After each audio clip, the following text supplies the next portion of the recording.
কাঁচি দিয়ে কি খোঁচাচ্ছ? এই নোংরা সব আমার বাড়ির সামনে ফেলা বন্ধ করুন। আমি কি মিউনিসিপ্যালিটি না? আরে আমরা ফেলেছি নাকি? এই এই তুমি সবসময় এত খেপচড়িয়াস মেজাজে কেন থাকো বলো তো? খেপচড়িয়াস হবে না তো কি হবে? এত প্লাস্টিক কোথা থেকে আসে?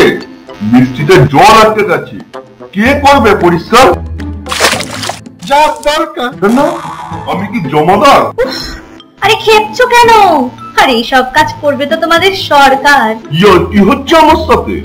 আমি ড্রেন থেকে খুঁচিয়ে খুঁচিয়ে প্লাস্টিক বের করছি, আর আপনারা ছন্দ ছন্দ খেলছেন। তুমি রেগো না, তুমি তো ভালো কাজ করছো, কিন্তু সবই নিয়তি, বুঝলে? কদিন বাদেই দেখাচ্ছি এবার ওই নাটক সবাই জানে, কিন্তু এই প্লাস্টিক ফেলা বন্ধ করুন, নয়তো ভালো হবে না বলে দিলাম। আমরা না ওসব ফেলিনি, বুঝতে পেরেছেন? ওই দিকে দেখুন, ওই যে দুটো প্লাস্টিক, ও কি আমাদের? এখনো যদি বন্ধ না করে, পরে সবাই দম বন্ধ হয়ে মরতে হবে।